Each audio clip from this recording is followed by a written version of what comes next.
back. Yeah.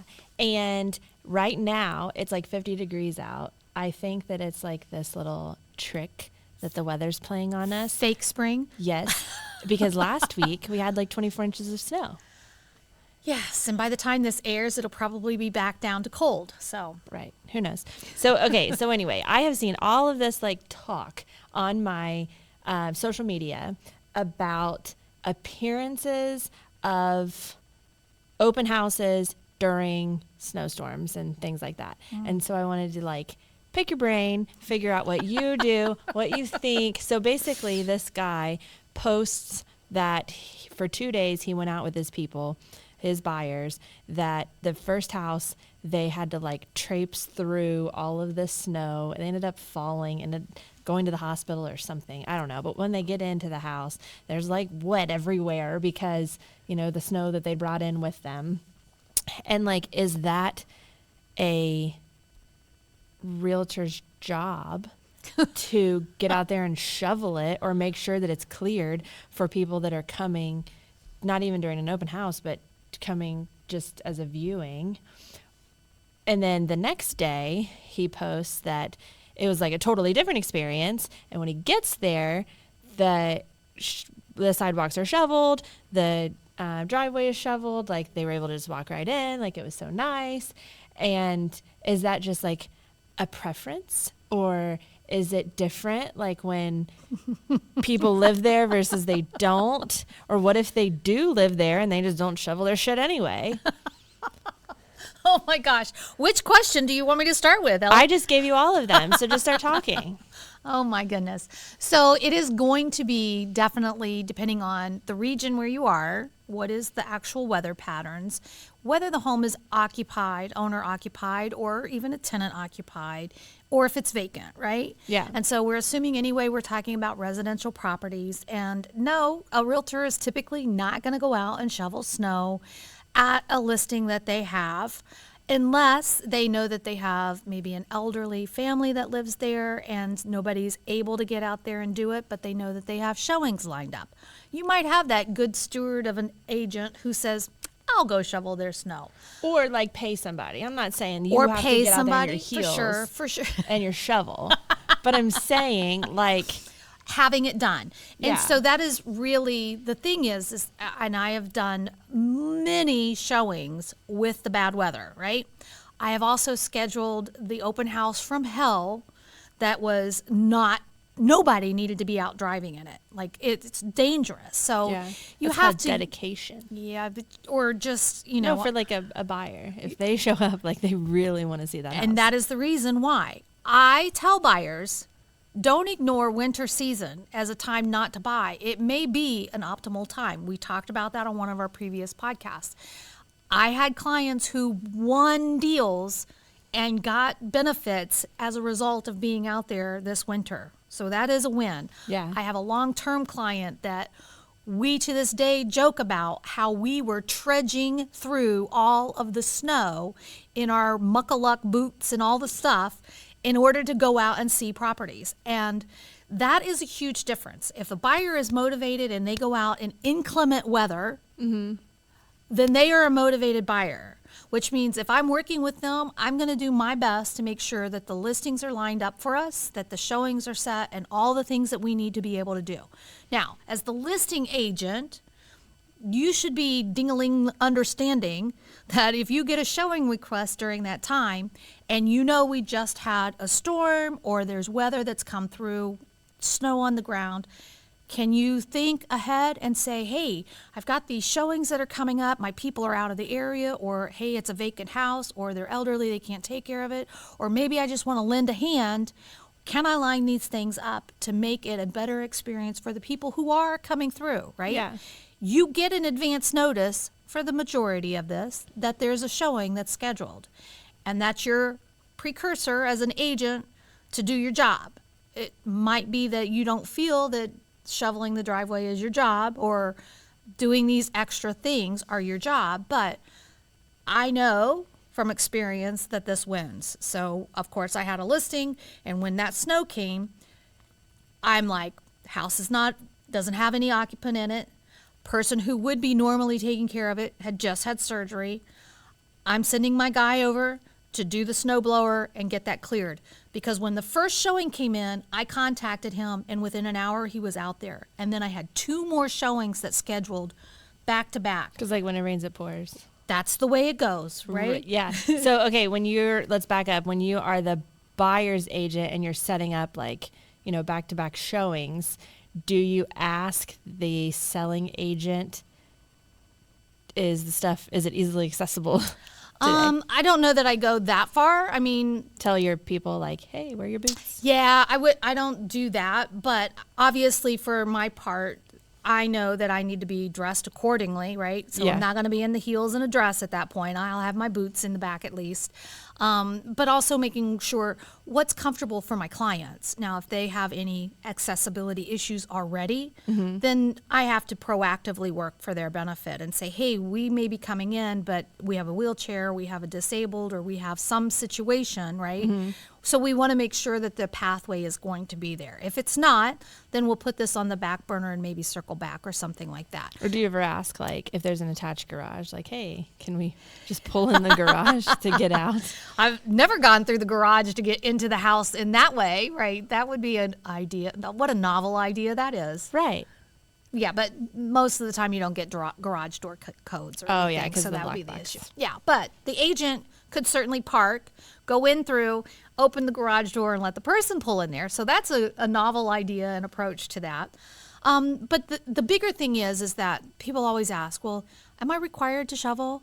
Am I required to do this? And it's going to be, if you start looking at city ordinances and everything, there's a requirement from as low as 4 hours after the storm to 24 hours after, that depending on where you live, you could be in any one of those criteria that technically you're supposed to remove the snow from your sidewalks and driveway, or it's a finable offense. Now that depends what municipality you're in, how active are they, blah, blah, right? When we get 12 inches of snow at once, nobody's going out and shoveling their snow. They're not doing any of that until the event is over. Right. And maybe then even still waiting, depending. Like if it finishes at 3 a.m., I'm sorry, my driveway's not going to be cleared at 7 a.m. Yeah, like the one that we just had, even if you couldn't shovel yourself, they snow shovel people or snow plow people were days backed up. They were. And that's where when you look up the ordinances and everything, and it's like, well, isn't that interesting? They think they can find me, but they aren't even clearing our roads yet. Like Yeah. what's worse is that we did clear our driveway, and then the silly plow, when they came down, pushed all of that at my driveway apron. Yeah. So I couldn't still get out of my driveway, even though my driveway was clear. And it's like, dang, what the heck? Yeah. So I get it. They're doing bigger things, but it is. The other part of that is you're not supposed to shovel snow into the street. That's also a finable offense. So if somebody wants to get technical about all of this, yes, there are things that you might need to do. I do know if you're the listing agent and you are listed during the time when you're going to have inclement weather, it's nice to have booty shoe covers or something there so that people aren't tracking it in. Otherwise, people may or may not take their shoes off. So you're going to have that as an issue. And then as buyers, well, obviously we're considerate of that, is that, hey, if we've got, and it's tough to take the boots off all the time, but Yeah. Have you ever had a buyer that was like, oh, I like that house better because it was all nice and plowed and shoveled and in my example, we got a contract as a result of having our driveway shoveled. We would let me just give you this as an example. I knew where this particular house was situated. I knew it was already difficult, meaning it's got a driveway and a 2-car garage area, so you have 16 feet that you can work with to pull in. But as a buyer coming along, you've got it in your GPS, it's going to say, coming up on the right, you've arrived, right? And you are basically coming around a curve just after you've come up a hill.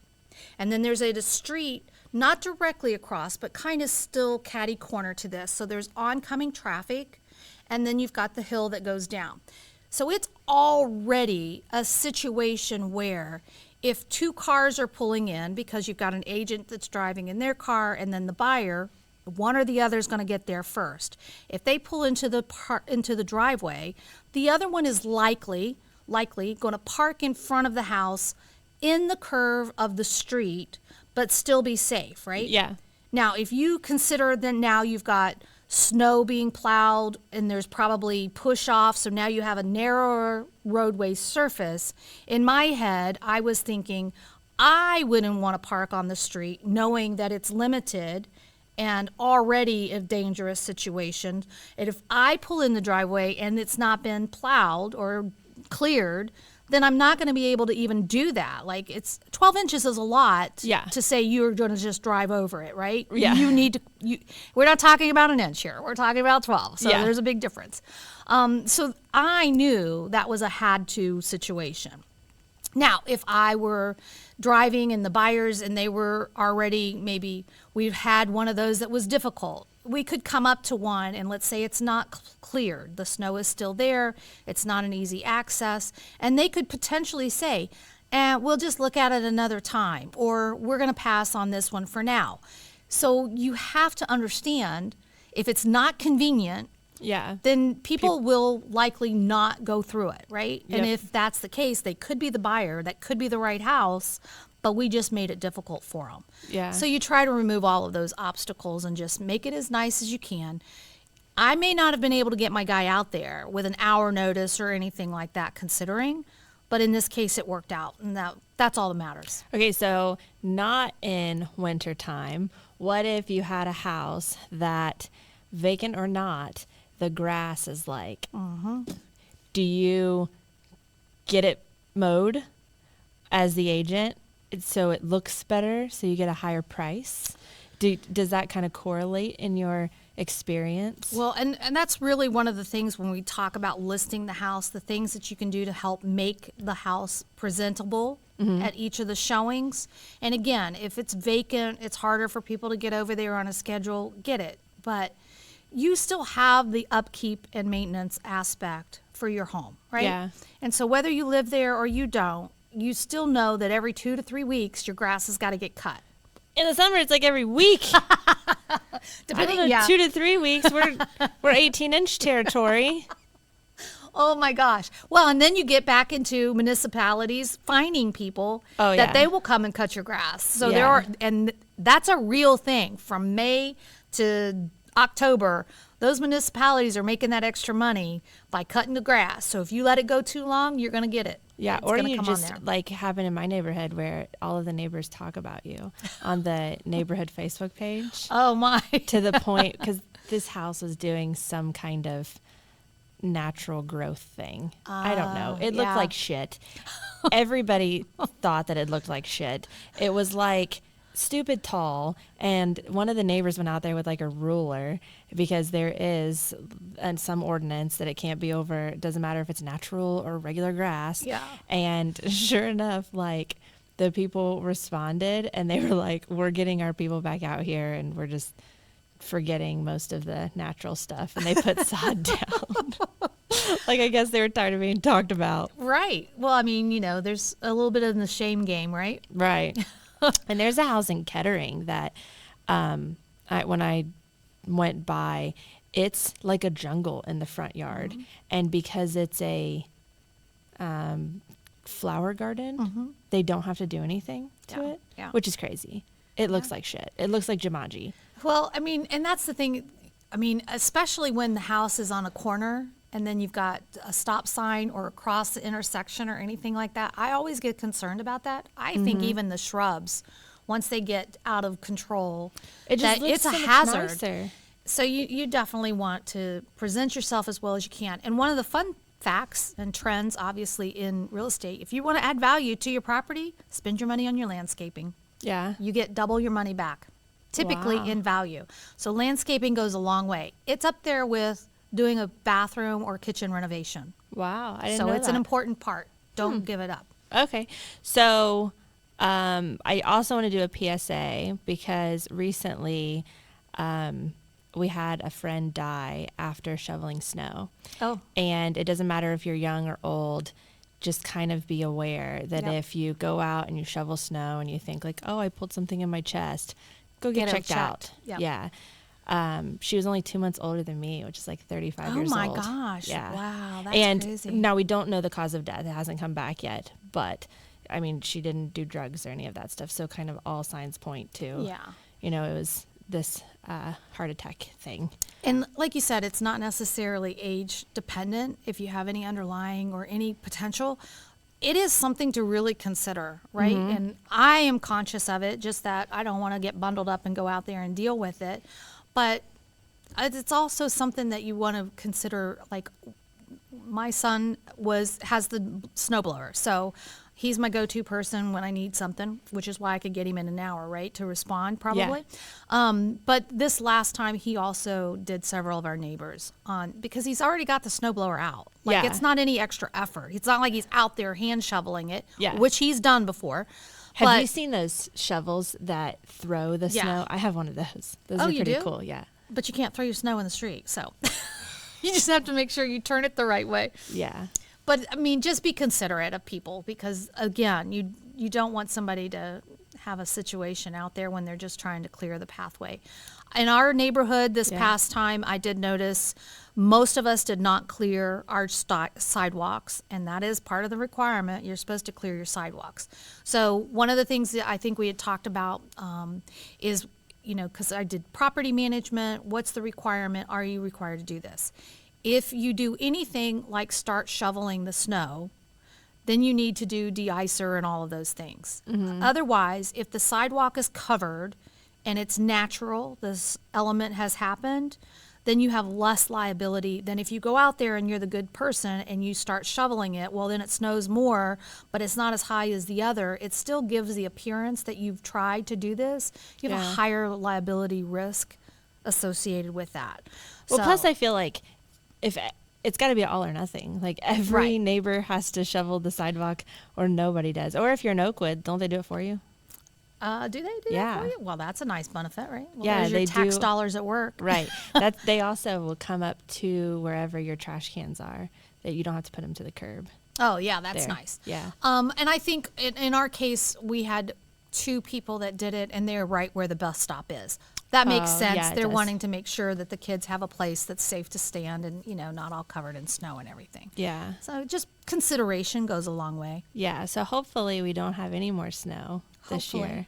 But I mean, who knows? Well, I mean, this part of the year, because later in the year, we still will get snow. Oh yeah, like December, that's fine. I'm talking about the next like 60 days. Oh. Because me and my love for tornado activity. Oh my God, don't is start it again. possibly coming up on Thursday in our 65-degree weather that's going to happen. Oh. So, She's something, people. She's something. and since we're talking about weather in this entire episode, also remember like your protocol for tornado and crazy weather like that. So, have your bags with shoes, and sometimes you need like a flashlight, radio. Well, I mean, people lose their power for all kinds of reasons. So always having that go bag that's ready is certainly helpful. Yeah. You just never know what you're going to need it for. Yeah. Know where your safe space is, whether it's a tub with a mattress over you or a interior closet. I mean, I'm going to be standing out there looking out the window,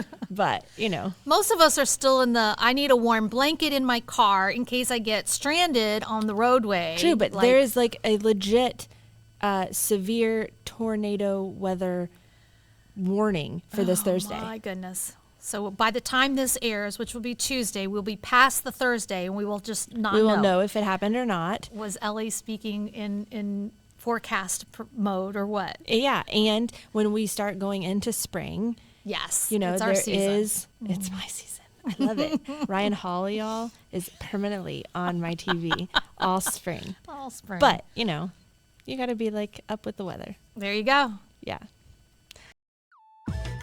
Thanks for joining us today on the Real Tea Podcast. If you enjoyed the knowledge and entertainment today, please subscribe and share with your friends. We will be embarking on a journey that bridges the gap between realtors and clients, uncovering the heart and tea of real estate.